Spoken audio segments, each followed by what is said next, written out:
asiento.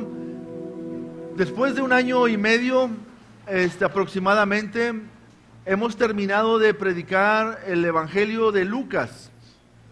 Lucas no lo vimos muy a fondo, es decir, no fuimos versículo por versículo, pero sí tomamos de manera expositiva cada una de las porciones para compartir y comunicar el mensaje central de el Evangelio según Lucas. Ahora estamos iniciando el día de hoy con una nueva miniserie que es un poquito temática, ¿verdad? Pero le hemos llamado a esta miniserie las 5E de el ministerio, de la obra del ministerio, ¿sí? Y esas 5E de la obra del ministerio, ¿cuáles son? Bueno, aquí están. La primera E es evangelizar, compartir de Cristo. La segunda E es establecer, ¿sí? Que es consolidar al nuevo creyente en la iglesia. La tercera E del ministerio, o sea, la tercera cosa que como iglesia tenemos que hacer es edificar, o sea, ayudar a la persona a crecer, a conformarse a la imagen de Cristo Jesús. La cuarta E de la obra del ministerio es entrenar, es ayudar a ese creyente a crecer como un líder, ¿sí? Alguien que estará dispuesto a servir, a trabajar, a ministrar dentro de la iglesia para la edificación del mismo cuerpo de Cristo. Y la quinta E, sí, que estaremos predicando ahí en el último domingo de este mes de julio, es expandir, que es convertir en un líder de líderes, es decir, la persona que estará tomando posición de liderazgo sobre los líderes de la iglesia, que toma grupos más grandecitos, más grandes en la iglesia para ayudarles y guiarles en ese crecimiento.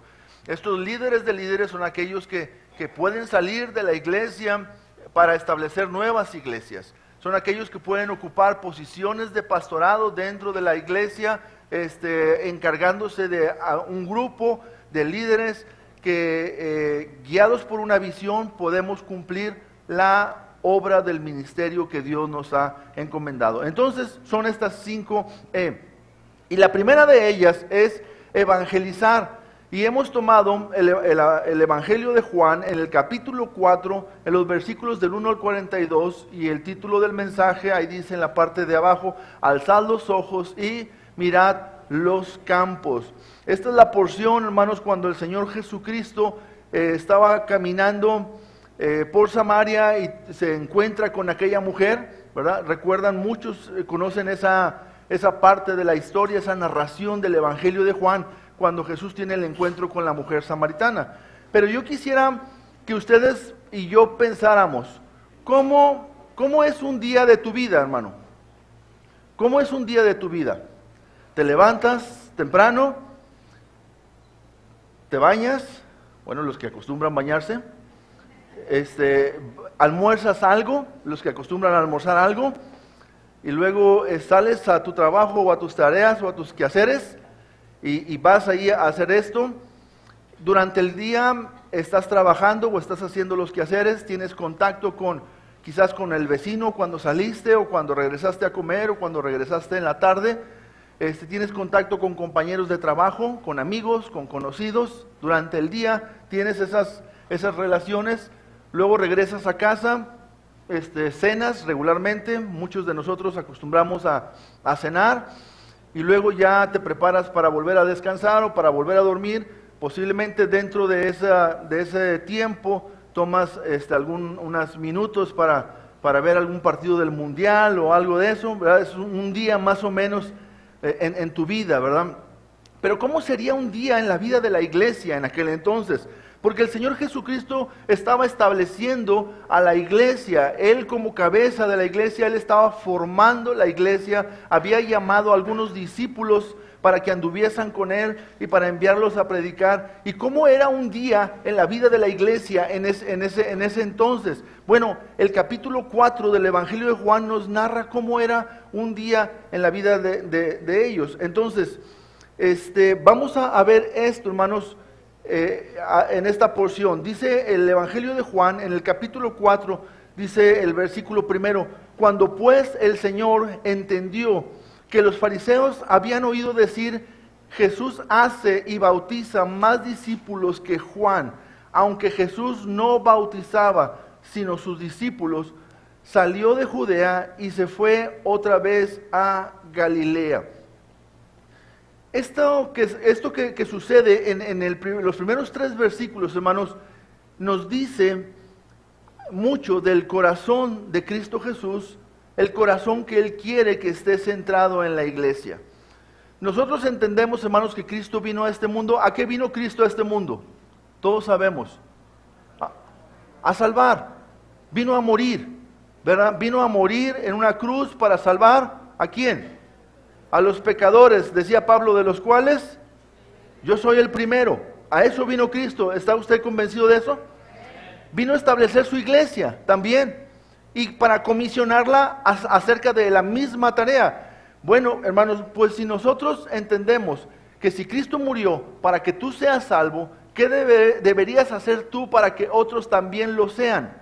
Si entendemos, fíjate, hermano, el peso de esta palabra, si entendemos que Cristo murió para que yo sea salvo, para que el mundo sea salvo, ¿qué deberíamos de hacer nosotros para que otros también lo sean? Yo ya soy salvo por la gracia de Cristo Jesús. Soy salvo por la gracia, por la misericordia. Yo ya soy salvo. Yo disfruto de esa salvación. Disfruto de la esperanza que tengo en Cristo Jesús. Yo sé que si yo muriera ahorita, yo iría a la presencia de Dios por la fe que tengo en las promesas, en la palabra, porque he puesto mi fe en Jesús, el autor, el consumador de la fe, el redentor, el salvador. Esa es mi esperanza. Yo ya lo tengo. Pero hay mucha gente en el mundo que no es salva. ¿Qué deberíamos de estar haciendo la iglesia como tarea principal? No escucho. Evangelizar. Es lo que tendríamos que hacer. ¿No es cierto, hermanos? Por ahí una ocasión alguien dijo que cuando la iglesia deja de evangelizar, la iglesia ha perdido su propósito. La iglesia, cuando deja de ganar almas, la iglesia ha perdido el rumbo. La iglesia se ha extraviado cuando la iglesia deja de ganar almas. Así que, hermanos, grábese este pensamiento. Si Cristo murió para que tú seas salvo, ¿qué deberías hacer tú para que otros también lo sean? ¿Sí? Entonces, vamos a ver en cuanto el evangelismo personal. Porque este pasaje, en los 42 versículos, hermanos, nos habla acerca del evangelio, del evangelismo personal, y nos habla del evangelismo en forma masiva. Entonces, vamos a ver, hermanos, que lo que es el no conocer a Cristo. No conocer a Cristo. ¿Qué estaban haciendo los fariseos? Según los primeros 3 versículos. Ellos estaban comparando. A ver, ¿quién bautiza más? ¿Juan bautiza más o Jesús bautiza más? Dice la palabra que cuando Jesús escuchó esto, ¿qué hizo Jesús cuando escuchó esto? Dice, cuando pues el Señor entendió que los fariseos habían oído decir, Jesús hace y bautiza más discípulos que Juan, aunque Jesús no bautizaba, sino sus discípulos, salió de Judea. En otras palabras, ¿por qué salió de Judea el Señor Jesús? ¿Por qué se fue de ese lugar?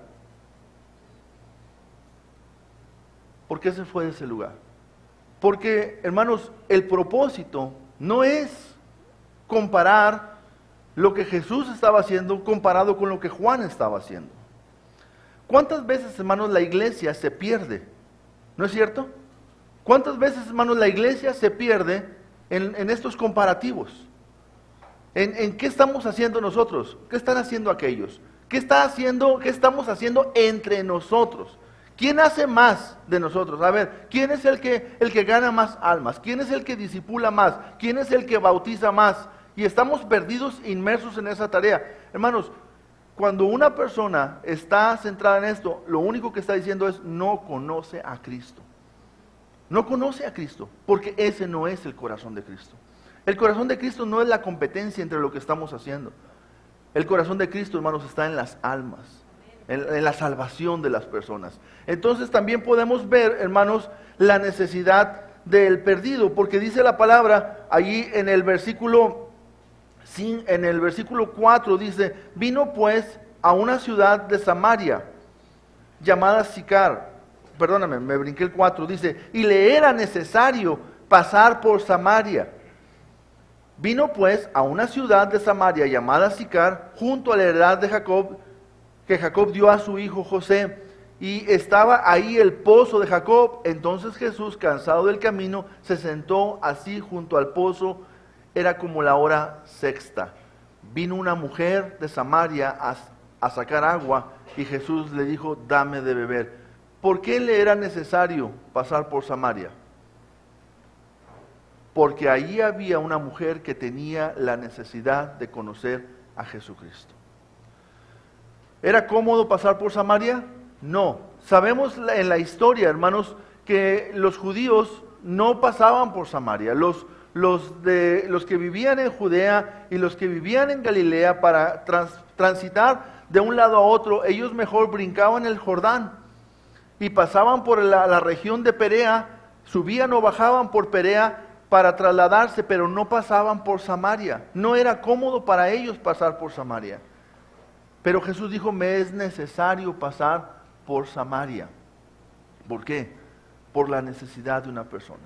Cuando tú tienes algún conflicto en tu día diario, en tu vida diaria, cuando tienes alguna situación, algo que te está pasando que no es cómodo, que te ha cambiado los planes, ¿qué es lo que hacemos regularmente nosotros? ¿No es cierto que muchas veces nos molestamos cuando nuestros planes son cambiados? ¿Sí? ¿Usted no se molesta o nada más yo? ¿Sí? ¿Usted también es medio desesperado como yo? ¿Sí? Usted tiene unos planes, y cuando los planes son modificados, usted se molesta. ¿Sí? Bueno, somos más o menos iguales en ese aspecto. Pero algo que he aprendido, hermanos, es que Dios tiene un propósito siempre en todas las cosas. Y nosotros tenemos que aprender a dejarnos guiar por el Espíritu Santo. Porque algunas ocasiones, hermanos, o muchas de las ocasiones, posiblemente todas, cuando nuestros planes son modificados, es que Dios quiere que haga algo. Dios quiere que me encuentre con alguien. Dios quiere que le comparta a alguien. Dios quiere que le hable de Jesucristo a alguna persona. Nuestros planes muchas veces son modificados, ¿sí? A veces pasamos por algunas incomodidades con tal de que alguien pueda tener un encuentro con Cristo Jesús. Y eso hizo Jesús. Estaba ahí, cansado del camino, se sentó junto al pozo de Sicar, y ahí llegó esa mujer con la que tuvo un encuentro redentor. Además, hermanos, vemos también ese acercamiento del evangelista, la persona que tiene claro qué está haciendo en este mundo, a qué ha venido y a qué ha sido llamado. Hermanos, busca un acercamiento constantemente. Porque miren, hermanos, nuestros planes pueden ser cambiados. Y en lugar de nosotros preguntarnos qué es lo que Dios quiere hacer, podemos nosotros, hermanos, agarrar nuestro celular y ponernos ahí, a estar dándole vueltas a las redes sociales, vueltas y vueltas. Vea cosas que ya leímos, cosas que ya vimos, y ahí estamos, en lugar de preguntarnos ¿por qué Dios me cambió los planes? ¿Por qué Dios permitió que pasara por este otro lugar? ¿Por qué Dios me permitió encontrarme con tal persona? Cuando tú tienes un encuentro con una persona, ¿por qué te puso Dios delante de esa persona? Para que te toparas con ella y le sacaras la vuelta, para que tú siguieras agachado. ¿Cuántas veces, hermanos, no vemos a los ojos a las personas que están a nuestro alrededor? ¿No es cierto? ¿No es cierto que vivimos tan deprisa que no vemos a la gente? Vivimos en una ciudad, hermanos, llena de gente, donde quiera que te muevas. A veces quisieras no encontrarte gente, ¿no es cierto? Sobre todo cuando sales tarde de tu casa. Quisieras que no hubiera nadie en el camino. Pero, hermano, todas esas personas están ahí porque tienen una necesidad. Y tú eres la iglesia. Tú eres la iglesia y estás comisionado para compartir el evangelio. Entonces el evangelista busca un encuentro. Llegó esta mujer al pozo, ¿y qué hizo el Señor Jesús? Se hizo a un lado, se volteó, dijo, ay, ahí viene una mujer, ¿verdad? Las mujeres y los hombres no se tratan, entonces yo me hago para acá, que pase ella, que agarre su agua y cuando se vaya entonces me regreso otra vez y me vuelvo a sentar junto al pozo. ¿Qué hizo él? Se acercó a ella y buscó una conversación. ¿Me puedes dar un vaso de agua? Por ahí dicen que un vaso de agua no se le niega a nadie, ¿verdad? Ni aunque sea judío, ni aunque sea samaritano, ni aunque sea lo que sea, un vaso de agua no se niega a nadie. Entonces él busca una forma de acercarse. ¿Me das un vaso de agua? Ella le dice, ¿por qué tú me pides a mí de beber? Que soy mujer samaritana, ¿no sabes que judíos y samaritanos no se tratan entre sí? Y él estaba rompiendo las reglas. Él estaba rompiendo los paradigmas establecidos. Él estaba rompiendo las costumbres de ese pueblo. ¿Pero qué? Esa mujer tenía necesidad de escuchar el evangelio de Jesucristo. Así que él busca un acercamiento de alguna manera. Hermano, ¿por qué tú no buscas un acercamiento con la gente que te rodea? Porque qué flojera. Porque qué incómodo. Porque, y luego si me rechaza. Y si piensa mal. Y si a lo mejor piensa que yo estoy buscando algo. O si piensa que le quiero estafar. Y podemos poner un montón de excusas de decir por qué no lo hacemos. Y todos esos son y pueden ser obstáculos para acercarnos. Pero sabes, hermano, cuando el Espíritu Santo te está guiando, acércate a esa persona y busca una conversación y háblale del Señor Jesucristo. No te quedes callado.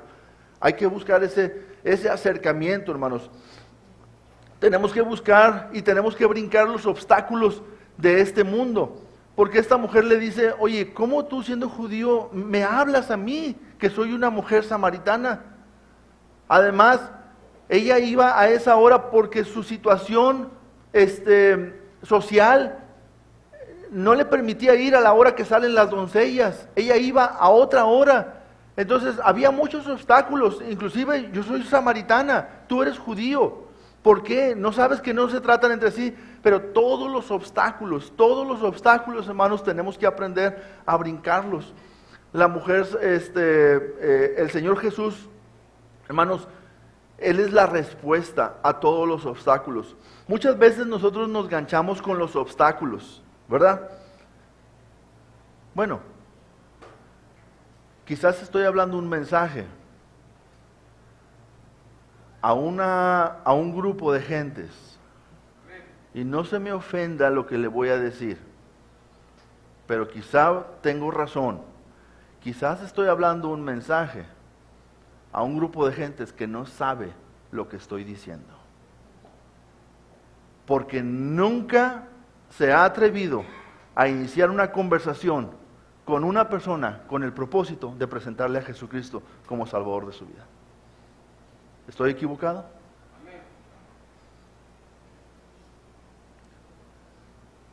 Es muy, muy posible que estoy predicando otra vez a una congregación o que nunca se ha atrevido o que tiene muchos años de no buscar acercarse a alguien con el objetivo de compartir de Jesucristo. Y por eso quizá no me entiende lo que le estoy diciendo. Discúlpeme, pero esto es un día en la vida de la iglesia en aquel entonces. Y debería de ser un día normal en la vida de la iglesia de este entonces, porque esa es la prioridad. Tenemos que aprender a brincar esos obstáculos que se presentan. Obstáculos sociales, obstáculos raciales, obstáculos religiosos, todo eso tiene que ser brincado, tiene que ser quitado. Ahora, vemos también, hermanos, que Jesús le dice, si conocieras el don de Dios, ¿y quién es el que te dice, dame de beber? Tú le pedirías agua y Él te daría agua viva. Vean cómo está haciendo la conversión de tema. ¿Sí? Yo soy la respuesta. Si quieres saber quién te está hablando, soy yo, soy Jesús. Y cuando tú entablas una conversación, hermano, evangelística, ¿sabes cuál es el tema? Cristo. ¿Sabes quién es la respuesta? Es Jesucristo. Pero a veces no tenemos valor para decirle a una persona, no tenemos la fe, no tenemos la confianza, no tenemos la seguridad en lo que hemos creído, en lo que nos ha salvado, que es la fe en Cristo Jesús, como para atrevernos con toda la convicción, con toda la seguridad y con toda la autoridad del mundo para decirle a una persona, Cristo salva, Cristo cambia, Cristo transforma, Cristo hace nuevas a todas las personas. Pero tenemos, hermanos, que aprender nosotros que esa es nuestra convicción. Jesús es la respuesta. Él con toda confianza le dice, si supieras quién te está hablando, tú le pedirías agua, Él te daría agua viva. El agua que tú comes aquí, que tú tomas aquí, esa agua tú vuelves a tener sed.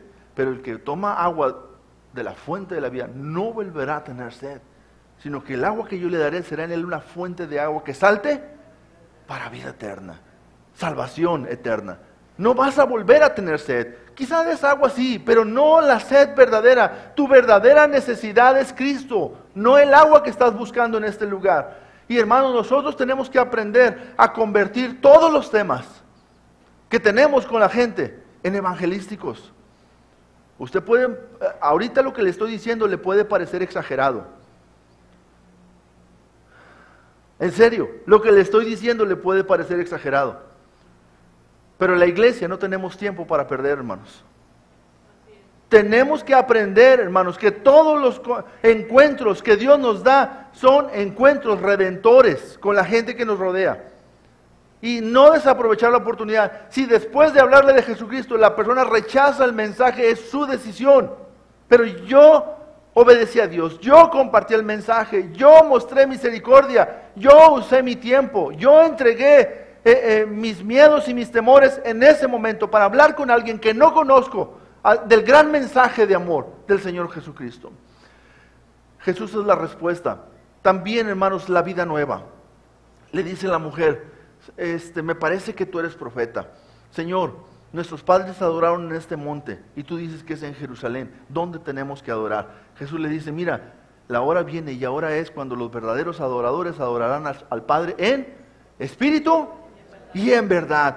Así que el propósito no es si tú te congregas aquí o te congregas allá, si tú vas a esta iglesia o vas a la otra, si eres de esta religión o eres de la otra. No, ese no es el tema. El tema es que el Padre está buscando adoradores que le adoren en espíritu y en verdad. ¿Sabes en qué consiste la vida nueva, hermanos?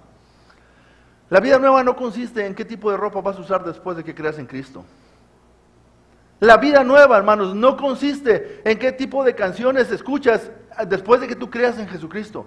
La vida nueva es que tú seas un adorador, un verdadero adorador de Dios con toda tu vida. En eso consiste la vida nueva.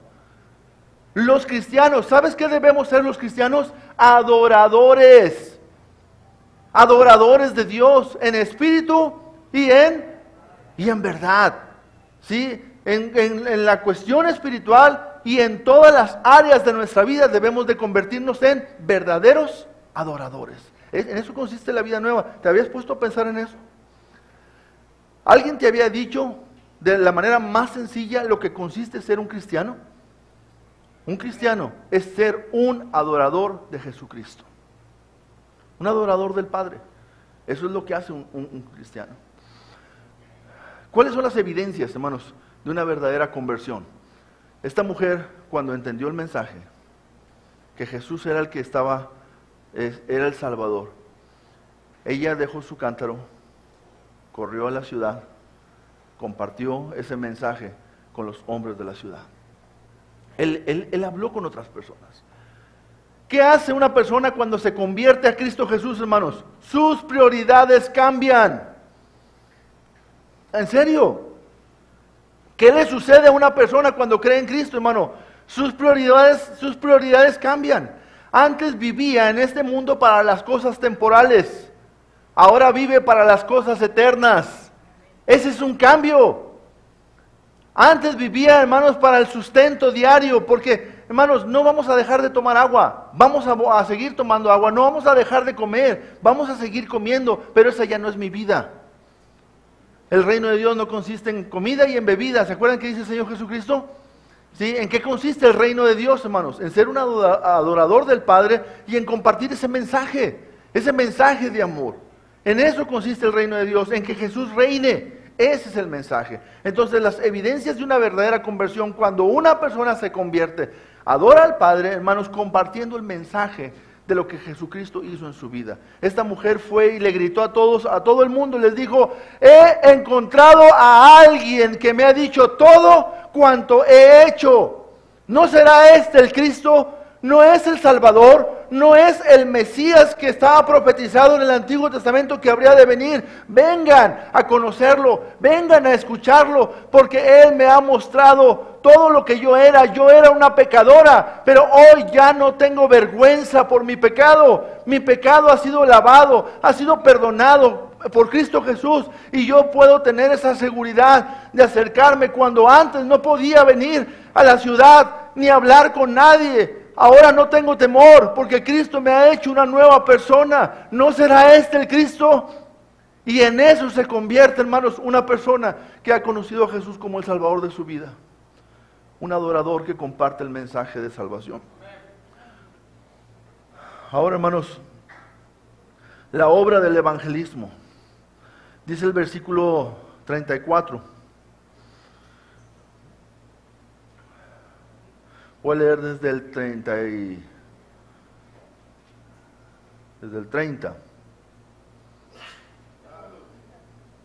Dice: entonces salieron de la ciudad y vinieron a él. Entre tanto los discípulos le rogaban diciendo: Rabí, come. Él les dijo: yo tengo una comida que comer que vosotros no sabéis. Entonces los discípulos, honestamente, hermanos, no estaban jugando. Honestamente los discípulos decían unos a otros: ¿le habrá traído a alguien de comer? ¿Sí? Y hermanos, la prioridad de la iglesia,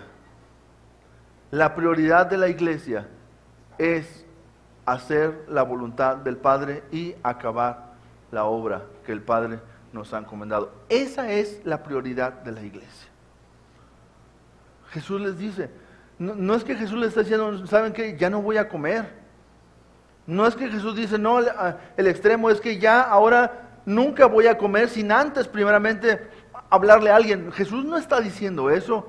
¿Qué está diciendo? En este momento yo estoy frente a una persona que necesita conocer el Evangelio. Y en este momento mi comida es hacer la voluntad del que me envió. Entonces la prioridad de la iglesia es que se haga la voluntad. ¿Cuál es la voluntad de Dios? Que ninguno perezca y que todos procedan al arrepentimiento. La voluntad de Dios es que todos los que escuchan su palabra crean en Él y tengan vida eterna, dice Juan. Entonces, hermanos, esa es la prioridad de la iglesia. Pero, hermanos, la ignorancia de la iglesia es: bueno, ¿alguien le habrá traído algo de comer al Señor? Y hermanos, ¿a qué nos suena esto? Nos suena a la cantidad de confusiones en las que la iglesia se ve inmersa. ¿Saben? La iglesia pasa tantos y tantos años peleando y discutiendo, hermanos, muchas tonterías que no tienen nada que ver con la obra principal del reino de Dios. La iglesia se la pasa años y años, décadas, y a veces hasta siglos discutiendo cosas que nada tienen que ver. Nada tienen que ver con la gran obra que Dios nos ha mandado a hacer. Se pierde el tiempo, y esa es la ignorancia de la iglesia. Los discípulos: ¿le habrá traído a alguien algo de comer? Cuando el Señor les dice: no, yo tengo otra comida que comer. ¿A poco no conocían a Jesús? ¿No habían andado con Él? ¿No sabían cuál era su prioridad? ¿Acaso ellos no entendían por qué Él, en lugar de irse por la ruta normal, se había ido por la ruta de Samaria? ¿Acaso ellos no entendían eso? Sí lo entendían. Pero ¿qué es lo que estaba pasando? Hermanos, no estaban comprendiendo el verdadero mensaje, la verdadera prioridad de la iglesia. Ahora, la urgencia de la obra. Jesús les dice: ustedes dicen que faltan 4 meses para que llegue la siega. Yo les digo: aquí ahora. Hoy levanten los ojos, Miren los campos, porque están listos para la siega. Este es el momento, no es mañana, es hoy. Ahora, yo no sé, hermanos, si nosotros estamos observando nuestro 2018. Nuestro 2018, hermanos, estamos rodeados de actividades evangelísticas. Estamos próximos a un evento de aniversario, donde el propósito, hermanos, es restaurar la vida de muchas familias. ¿Y saben cómo se restaura una familia? Cuando Jesús es el centro de esa familia. Cuando Jesús viene a vivir a la vida de una persona. ¿Sí? En este aniversario, si Dios nos concede, a través del evento del concierto, a través de las conferencias que estaremos teniendo y a través del aniversario del culto, hermanos, estaremos levantando una cosecha. Levanten los ojos, miren los campos, porque ya están listos. En el mes de octubre viene un festival, hermanos, grandioso a Monterrey, donde en la Arena Monterrey estamos tratando de llevar, hermanos, a miles de personas para que escuchen el mensaje de salvación del Señor Jesucristo. Entonces, hermanos, levanten los ojos, miren los campos, porque ya están listos. Ahora, hay un gozo, hermanos, no hay gozo más grande en la vida, el que ver que una persona, un pecador, se arrepienta y venga a los pies de Cristo Jesús. Si tú tuviste el privilegio de guiar a alguien a los pies de Jesucristo, déjame decirte que es tan satisfactorio como cuando el doctor agarra a un bebé y te dice: Señor Macías, aquí está su hijo.